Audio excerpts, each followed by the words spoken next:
সকাল বন্ধুরা, সকাল হয়ে গেছে। এখন আমার স্নান হয়ে গেছে, আমার সূর্য প্রণাম করা হয়ে গেছে। এখন আমি ফুল তুলে চলে যাব নিচে পুজো করবার জন্য। বেশি ফুল ফোটে না গাছে,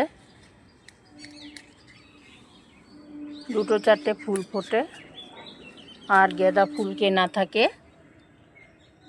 এই দিয়ে পুজোটা দিয়ে দিই আমি। সকালবেলায় উঠে আগে স্নান করে পুজোটা দিয়ে নিই। এটা করলে আমার শরীরটাও ভালো থাকে, মনটাও ভালো থাকে। ফুল তো গাছ অনেক আছে বন্ধুরা, কিন্তু গাছে ফুল ফোটে না। ওই 2-1টা ফুল ফোটে, ওই 2-1টা ফুলগুলো তুলে নিয়ে আর এইটা দেখা যাচ্ছে এটা কাগজ ফুল। এটা তো পুজোয় লাগে না, কিন্তু এটা অনেক ফুটে আছে দেখো। কিন্তু অন্যান্য গাছ প্রচুর আছে, কিন্তু ফুল ফোটে না। ওই একটা গোলাপ গাছ দেখা যাচ্ছে, গোলাপ গাছে ফুলের কুড়ি এসেছে, ফুল বেশি ফোটে না। কি করব, গাঁদা ফুল কেনা থাকে, আর ওই গাঁদা ফুল দিয়ে পুজোটা দিই।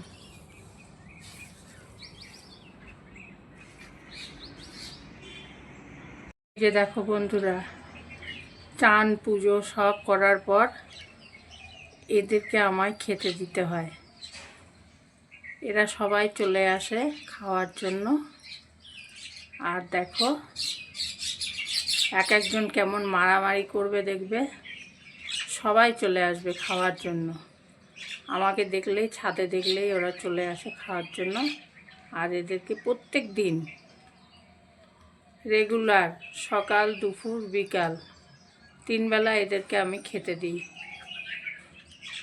এটা আমার পরম ধর্ম বলতে পারো। কেমন লাগলো একটু জানিও। আমার পুজো হয়ে গেল বন্ধুরা, পুজো দেওয়া হয়ে গেল।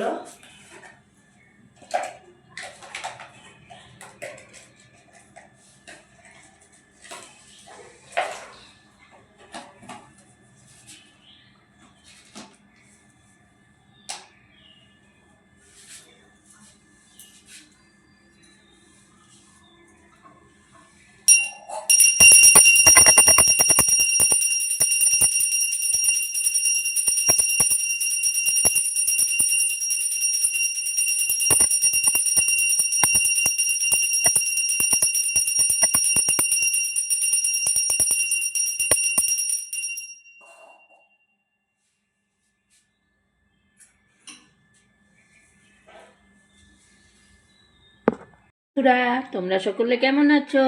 আমি জয়ন্তী কুণ্ডু, আর আমি তোমাদের সামনে চলে এসেছি দেখো নানান রকমের সবজি নিয়ে। এইটা এখন রান্না করব, তার কারণ হচ্ছে সব কাজ হয়ে গেছে, এখন রান্নাটা করলেই হয়ে যাবে। তো লাউ ঘন্ট করব, পুঁইমিচুটি করব, ধনেপাতার চাটনি করব, আর করব কাঁচা টমেটো দিয়ে আলু, পেঁয়াজ, ধনেপাতা, কাঁচা লঙ্কা চিড়ে কালো জিরে ফোড়ন দিয়ে একটা তরকারি করব, আর আলু ভাজা করব। তাহলে চলো প্রথমে রান্নাটা সেরে নিই। দেরি হয়ে গেছে বন্ধুরা, অনেক দেরি হয়ে গেছে রান্নার। আজকে ছাদে অনেক কাজ করছিলাম, তাই জন্য রান্নাটা খুব দেরি হয়ে গেছে। তো এদিকে পুঁইমিচুটিও ভাজা বসিয়ে দিয়েছি এক সাইডে, আর এক সাইডে দেখো লাউ ঘন্ট বসিয়ে দিয়েছি। এবার যত তাড়াতাড়ি হবে ততটাই ভালো। আর আলু ভাজা করছি দেখো, কাঁচা লঙ্কা দেবো এর ভেতরে, কালো জিরে দিয়েছি, দিয়ে আলু ভাজা করছি। আর এইদিকে করছি কাঁচা টমেটো আলু দিয়ে তরকারি। এটা খেতে আমার খুব পছন্দ, এটা বেশ টক লাগে খেতে, হালকা মশলা দিয়ে রান্না করলে খুব ভালো লাগে খেতে। তোমরা কারা কারা কাঁচা টমেটো দিয়ে আলু দিয়ে তরকারি করো একটু বলবে। সঙ্গে পেঁয়াজও দিয়েছি। রান্না হয়ে গেল, এখন গ্যাসটা সব পরিষ্কার করে নিচ্ছি, নিয়ে জামা কাপড় তুলে নিয়ে আসবো, জামা কাপড় ভাঁজ করব। আমার আবার রান্না হয়ে যাওয়ার পরে সঙ্গে সঙ্গে গ্যাস পরিষ্কার করে মুছে টুছে একদম, মানে নোংরা থাকলে আমার ভালো লাগে না। তো আমি সব সময় গ্যাস পরিষ্কার করে মুছে রেখে দিই। প্রত্যেক দিনের কাজ প্রত্যেক দিন করি বন্ধুরা, তার জন্য দেখো আমার গ্যাস নোংরা হয় না। আর আমার নোংরা গ্যাস থাকলে ভালো লাগে না দেখতে।